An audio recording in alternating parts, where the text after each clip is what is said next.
Hey, what's up? It's Jim, and I just got back from the new film Super 8. Super 8 is directed by J.J. Abrams and produced by Steven Spielberg, and it is incredibly Spielberg influenced. It's about a bunch of kids who are making a zombie movie, led by this fatter kid who's the director, and the film really focused on his friend who's the makeup artist on the film, and his mom has just recently died, and his dad's kind of taking charge, who's also the deputy in the town, and they go off to film their movie. And one night, after they've cast this girl that most of them have a crush on, they'd go and try to film part of their zombie movie near a train station, and then the train crashes, this thing comes out, and the whole town goes crazy. I'm not going to tell you anything because they want to keep this a secret. And I have to say, I actually really like that about the marketing, but this isn't a review of marketing. The thing about picking Spielberg as an influence, like saying, hey, I'm going to make an album and it's going to be just like the Beatles.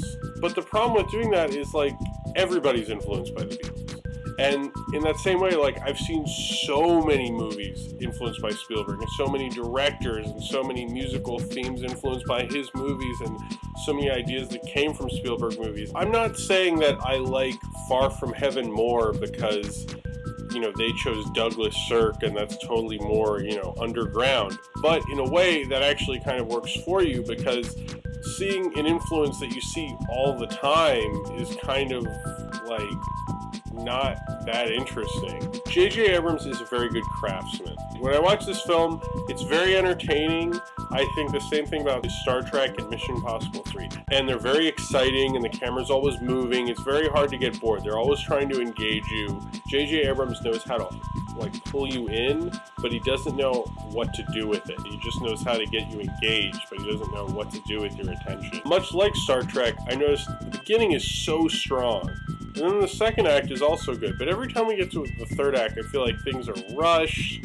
I think a third act is actually really important. You know, there's whole movies I've seen where, like, the whole film builds to have this awesome ending. And I'm not talking about twist endings here, really. I'm talking about just an ending that, like, really punctuates the film. And this film just doesn't have that. J.J. Abrams is meticulously making 1979 almost to the point of, like, parody, where, like, there's a scene where this guy has a Walkman on and he's like, what's that? Oh, it's a Walkman, I don't know if you've heard of it. Give him, like, this whole bullshit explanation, and then he's listening to Heart of Glass by Blondie. Really generic, some of the conclusions they come, or some of the realizations that happen. It would have been less generic if he had really, I feel like he's not going with it. J.J. Abrams isn't really sinking his teeth into being like a Spielberg director like Robert Zemeckis or like Joe Dante or even Richard Donner in Goonies, which I think Goonies is a huge influence on this film. And, you know, the kids in this film are great actors. I love the overlapping dialogue with kids, because kids pretty much just yell over each other,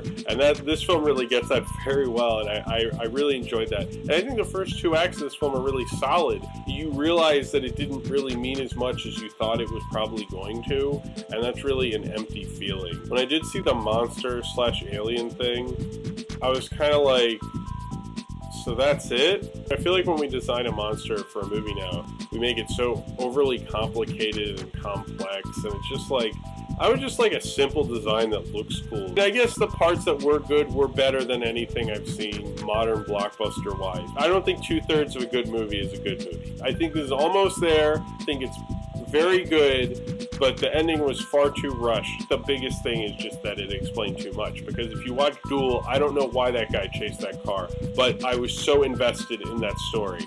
And that's, to me, what made a Spielberg movie. He can convey them to me without having someone sit down and properly explain it to me like I'm a child. And I feel like that's J.J. Abrams. What he's trying to say was style.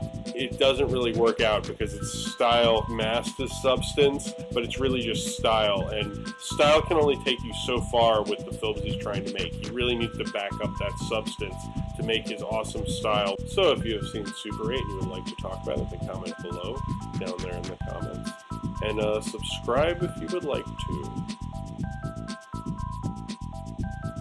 Also, this film kind of reminded me of The Fog, the way the whole hometown vibe of it, just a little bit, but I don't know, that might not have been okay. I think if you have kids, it's a good movie to take them to, because it's one of the few movies where I see kids actually being kids.